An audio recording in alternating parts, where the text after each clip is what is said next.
వెనకమాల back side there there there there scope కర్ baby phone చేస్తుందంటే తర్వాత మాడదాంలే. నిన్ను కాదురా, అరే వెనకమాల బ్యాక్ సైడ్ అని చెప్పానా? మళ్ళీ ఫోన్ సారీ రా. అరే జై నా కొడుకుని ఏ అరే ఇప్పుడు మొత్తం ఊడు. బేబీ ఏం లేదు బేబీ, గబ్జీ ఆడుతున్నాను.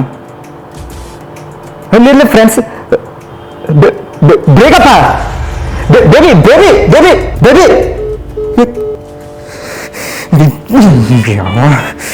Breakup breakup breakup breakup breakup relationship start అయ్యి సంవత్సరం అయిందండి. సంవత్సరం అంటే ఎంతండి? 365 రోజులు. 365 రోజులు 367 సార్లు బ్రేకప్ చెప్పింది. కాదు ఫస్ట్ మంత్ బాగానే ఉందండి. అంటే 11 నెలల్లో 367 సార్లు బ్రేకప్ చెప్పిందండి. అయినా అది బ్రేకప్ చెప్పదు ఏంటండి? బ్రేకప్ చెప్పాల్సింది మనం కదా బ్రేకప్ చెప్పాలి. 1 మంత్ బాగానే ఉందండి. ఆ 1 మంత్ తర్వాత మొదలైంది నాకు డింకి చిక్కడి డింకి కాల్ వెయిటింగ్ వచ్చిందంటే ఎవరితో మాట్లాడతాం, ఎందుకు మాట్లాడతాం, ఈ టైంలో ఏం మాట్లాడుతున్నావు, నాకు స్క్రీన్ షాట్ పంపించు, కాల్ లిస్ట్ పంపించు, ఫోటోలు తీసి పంపించు, ఇవన్నీ చెప్తుంది. ఇవన్నీ చెప్పి ఏదో మేనేజ్ చేద్దామన్నా కూడా ఒట్టు వేసి చెప్పు నువ్వు ఎవరితో మాట్లాడుతున్నావో అంటదండి. సరే బేబీయే కదా నీకు అన్నీ తీసి పెట్టేశా. అది కాకుండా ఇన్స్టాగ్రామ్లో ఉండకూడదు, వాట్సాప్లో ఆన్లైన్లో ఉండకూడదు, ఫేస్బుక్కి అసలు దూరంగా ఉండాలి. అసలు సోషల్ మీడియాకే లేని ఒక సోషల్ ఎనిమల్ అయిపోయానండి నేను. ఓకే సోషల్ మీడియాలో అన్నింటిని పక్కన పెట్టేసి ప్రపంచానికి దూరంగా ఉందాం బేబీ కోసం. కానీ వాళ్ళకి మాత్రం అబ్బాయిల ఫ్రెండ్స్ ఉండొచ్చండి. ఉంటే ఏంటి అని అడిగితే బెస్టీస్ అంటారు. ఇంకా క్వశ్చన్ చేసామంటే బేబీ నా మీద నీకు అనుమానమా, అంతేనా, మన రిలేషన్ నన్ను అర్థం చేసుకుని ఇంతేనా, బ్లా బ్లా బ్లా బ్లా బ్లా బ్లా అని తినేస్తారండి. పొర్రపాటున మనకు ఒక్క అమ్మాయి కానీ గర్ల్లో ఫ్రెండ్ ఉంటే ఆ అమ్మాయిని అక్క చెల్లి ఇలా ఏదో కనిపించే వరకు ఆగరు. సర్లే ఏదో అనేసి మేనేజ్ చేద్దామంటే అబ్బే డైరెక్ట్గా తీసుకెళ్ళి రాఖీలు కూడా కటింగ్ చేస్తున్నారు. ఇన్ని ఫ్రస్ట్రేషన్లు మీద చేసుకుని బ్రేకప్ చెప్పండి ఉన్నాను చూడండి. ఏమన్నా నన్ను సర్లే ఇవన్నీ బేబీ కోసం ఏదోలాగా అడ్జస్ట్ అయిపోదాం అనుకుంటే ఈ బాయ్ బెస్టీస్తోని ఆఫీస్లోని హక్ చేసుకుంటారు. ఏంటి అని అడిగితే ఈ జస్ట్ మై బెస్టీ అంటారు. సర్లే బేబీయే కదా అది కూడా ఓర్చుకుని ఉంటే వాళ్ళతో డిన్నర్లు, వాళ్ళతో పబ్బులు, వాళ్ళతో డాన్సులు, వాళ్ళతో బ్రేక్ఫాస్ట్లు, వాళ్ళతో లంచ్లు, వాళ్ళతోనే సినిమాలు షికార్లు. ఏంటి అని అంటే సోషల్ గ్యాదరింగ్స్ అంటున్నారండి. ఏమనిపిద్దంటే ఈ బాయ్ బెస్టీ జాతిని కుర్చీని మరచిపెట్టి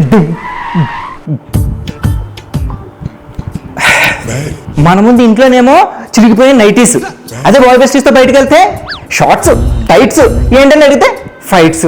సరే ఈ బాయ్ బెస్టీస్ ఏదో అడ్జస్ట్ చేసి పక్కన పెట్టేస్తే గర్ల్ బెస్టీస్ ఉంటారండి. ఇంకా వీళ్ళందరూ ఎంతంటే బిఏఈ ఏంటో అదేంటో వీళ్ళందరూ ఎంత టాక్సిక్ అంటే వాళ్ళ రిలేషన్లో ఉన్న టాక్సిక్ థింగ్ అంతా తీసుకొచ్చి మన మన మన అమ్మాయి బ్రెయిన్లో వేసేస్తారు, మొత్తం డంప్ చేస్తారు. అప్పటి నుంచి అదేలా తయారవుతుందంటే ఏంటి బేబీ నువ్వు నాకు సరిగ్గా కాల్ చేయట్లేదు, ఏంటి బేబీ నువ్వు నన్ను ఇగ్నోర్ చేస్తున్నావు, ఏంటి బేబీ నువ్వు నన్ను అవాయిడ్ చేస్తున్నావు, బ్లా బ్లా బ్లా బ్లా బ్లా బ్లా మొత్తం తీసుకొచ్చి ఆ డంప్ అంతా మన బుర్రలో పడేస్తారు. గర్ల్స్ బెస్టీస్ ఈ ఫ్రస్ట్రేషన్ అంతా చూసినప్పుడు నాకు ఏమనిపిస్తుందో తెలుసా? జెర్సీ సినిమాలో నాని అన్న రైల్వే స్టేషన్కి వెళ్ళిపోయి నడుస్తాడు కదా, అలా అరవాలనిపిస్తుంది. కానీ అరలేను. ఎందుకంటే రైల్వే స్టేషన్కి ఎందుకు వెళ్ళావు, ఎవరితో వెళ్ళావు, ఎందుకు అని అడుగుతాడు. నా వల్ల కావట్లేదు. సర్లే నా ఫ్రస్ట్రేషన్ అంతా నేను పడుతుంటే ఆ ఫ్రస్ట్రేషన్ కూల్ చేయడానికి ఒక రోజు బేబీ నా బర్త్డేకి సర్ప్రైజ్గా వచ్చేసింది. మిడ్నైట్ 12 గంటలకి మంచి లవ్ సింబల్ కేక్ కట్టుకుని ఒక గిఫ్ట్ కట్టుకుని వచ్చేసింది. బేబీగా లవ్ కదా నేను మనం అన్ని మర్చిపోయి చల్లబడ్డ టైంలో కేక్ కట్ చేయించేదాకా షర్ట్ తీసి ఇచ్చిందండి. ఆ షర్ట్ వేసుకుంటే కరెక్ట్గా ఫిట్టింగ్ ఎగ్జామ్ ఇంకా అసలు మన కోసమే టైలర్ మేడ్ అన్నట్టు ఉంది. ఆ షర్ట్ చూడగానే ఇది రామ్ చరణ్ వేసాడా, మహేష్ బాబు వేసాడా, లేకపోతే ఎన్టీఆర్ వేసాడా, రామ్ వేసాడా అనుకుని బేబీని అడిగా, ఏంటి బేబీ అద్దరిపోయిన షర్ట్ ఎక్కడ దాంట్లోకి? ఏం లేదు బేబీ, మొన్న రాహుల్తో షాపింగ్కి వెళ్ళాను కదా, నీకు బర్త్డే అని చెప్పగానే రాహుల్ సెలెక్ట్ చేసాడు ఈ షర్ట్, చాలా బాగుంటుంది నీకు అని చెప్పాడు అందండి. ఆ మాట విన్న రెండో నిమిషం అయిన వాసి ఏంటో తెలుసా, ఆ షర్ట్ బటన్ నుంచి కింద వేస్తోకి నాకు నచ్చలేదు అని బొమ్మరిల్లో సిద్ధార్థ్ దర్శనట్టు అర్థం అనుకున్నానండి. కానీ అర్థం ఎందుకంటే నేను సిద్ధార్థని కాదు, అక్కడ ఉంది బేబీ. ఇంక ఈ ఫ్రస్ట్రేషన్లో ఇరిటేషన్లో వాడి కోసం మెడిటేషన్లో నా వల్ల కాదు. ఈరోజు ఎట్టి పరిస్థితుల్లోనే నేనే బేబీకి బ్రేకప్ చెప్తాను. ఎన్నాళ్ళు అది చెప్పింది, ఈసారి నేను చెప్తాను. టైంకి అదే ఫోన్ చేస్తుంది, పులి నోట్లోకి బుర్ర పడుతుంది. దీనికి ఉంది దీనికి నీకు బ్రేక్.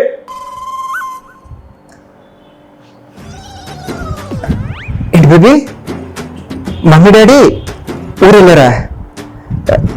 3 days? 3 days రారా? భయం వేస్తుందా? నువ్వు భయపడి బేబీ, నేను వస్తాను, నువ్వు డోర్ వేసుకుని. సరే వెళ్దాం, బెర్రకు కూడా వెళ్దాం baby. I love you too baby. Bye.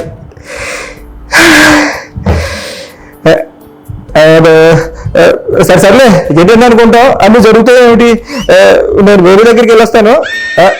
మీరు మాత్రం ఇలా ఏ అమ్మాయి బిహేవ్ చేసినా వెంటనే బ్రేకప్ చెప్పండి, చాలా స్ట్రాంగ్ ఉండండి, తగ్గేదే లేదు, సరేనా? మీరు మాత్రం బ్రేకప్ అని మీద ఉండి నేను ఒక బ్రేక్ తీసుకొస్తాను బేబీ దగ్గరికి. And 1 minute, please do watch and subscribe Krishna talkies, మర్చిపోవద్దు. బాయ్.